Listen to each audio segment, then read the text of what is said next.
यदि आप पत्रकार हैं और चिराग पासवान से सवाल करेंगे तो चिराग पासवान के सिक्योरिटी गार्ड आपको धक्का देंगे और आपका मुंह कान नाक तोड़ देंगे। सबसे पहले वीडियो देख लीजिए। गिरा दिया है, बताइए अपने हम यहाँ पूरा सर्विस लगा है यहाँ। और उसका जो चिराग पासवान का जो सिक्योरिटी था आपको धक्का मारा, एकदम बदतमीजी की तरफ से आया है।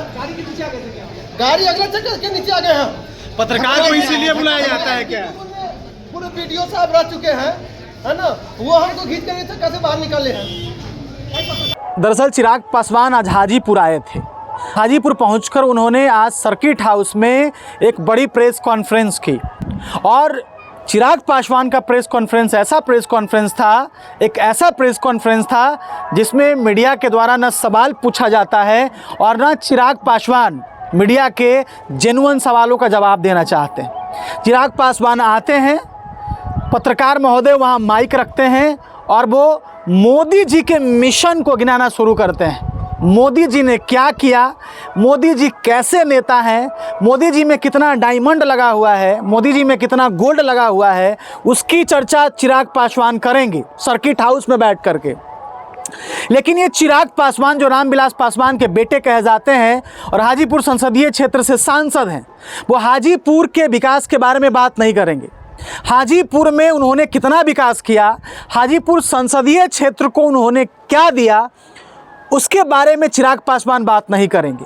यदि हाजीपुर के बारे में आप उनसे सवाल पूछेंगे तो उनके सिक्योरिटी गार्ड ऐसे ही आपको धक्का देगा और आपका मुंह का नाक तोड़ देगा और आपको चक्का के सामने ढकेल देगा कि जैसे ही चिराग पासवान का गाड़ी चले चक्का के नीचे दबकर आप मर जाए, चाहे आप पत्रकार ही क्यों ना हो।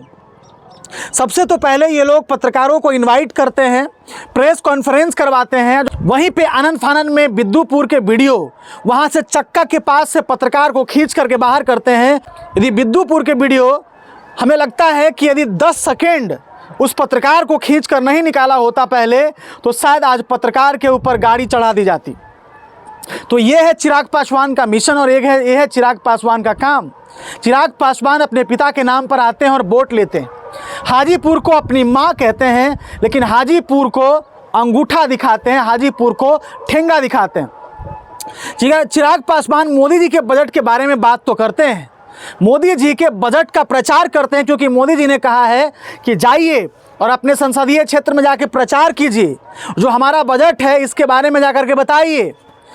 उसी सिलसिले में चिराग पासवान आए हुए थे हाजीपुर, मोदी जी के बजट के बारे में बताते हैं, देश के बजट के बारे में आके हाजीपुर के सर्किट हाउस में बताते हैं। लेकिन हाजीपुर में उन्होंने क्या दिया, हाजीपुर को कितना विकास किया, हाजीपुर संसदीय क्षेत्र के राघोपुर विधानसभा में लगातार कटाव जारी है, लगातार सैकड़ों घर गंगा नदी में कटकर चला जाता है और ना ही कोई मदद करते हैं। चिराग पासवान बड़ा बड़ा बात करते हैं।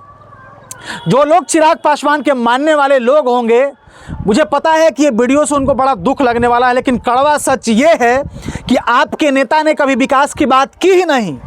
चिराग पासवान को मैं अपने नज़रिए में एक डिस्क्वालीफाइड सांसद मानता हूँ। हालांकि वो हमारे भी सांसद हैं, लेकिन जो हमारे सांसद महोदय हैं चिराग पासवान, वो निकम्मा सांसद हैं, डिस्क्वालीफाइड सांसद हैं। चिराग पासवान के प्लान में विकास नाम का कोई चीज़ है ही नहीं। सवाल पूछिएगा तो आपको धक्का देकर के बाहर कर दिया जाएगा। जिस भाई साहब को चिराग पासवान के सिक्योरिटी ने धक्का दिया, दरअसल वो IANS के पत्रकार थे। भाई साहब बड़ा खुशी में दौड़े दौड़े गए थे क्वेश्चन पूछने के लिए कि जरा कुछ पूछ लें हाजीपुर के बारे में, लेकिन उनके साहब ने, उसके सिक्योरिटी ने बढ़िया से ऐसा धक्का मारा कि वो चक्का के नीचे ही जाकर के गिर जाते हैं। कुछ लोग तो ये कहने लग गए हैं कि रामविलास पासवान वाकई में दलितों के मसीहा थे, वाकई में दलितों के नेता थे, दलितों की सेवा करते थे, दलितों की आवाज़ संसद में उठाते थे। चिराग पासवान से तो आजकल कुछ लोग सवाल पूछने लगे हैं कि कहाँ गए चिराग पासवान। दरभंगा के हरिनगर में पासवान समाज के घर पर आक्रमण किया जाता है। 80 से 100 ब्राह्मण समाज के लोग उस पासवान समाज के ऊपर आक्रमण करते हैं और उसे इतना मारा जाता है, इतना मारा जाता है, इतना मारा जाता है, आज कुछ लोग चल भी नहीं पा रहे हैं। आज कुछ लोग जिंदगी और मौत के लिए लड़ रहे हैं, आज अस्पताल में भर्ती हैं। इतना मारा गया है, इतना मारा गया है कि बहुत दिन लगेगा तो कुछ लोग चल पाएंगे, कुछ लोगों को तो इतना मारा गया है हरिनगर गांव में कि शायद वो अपने जीवन में अब चल भी ना पाएं।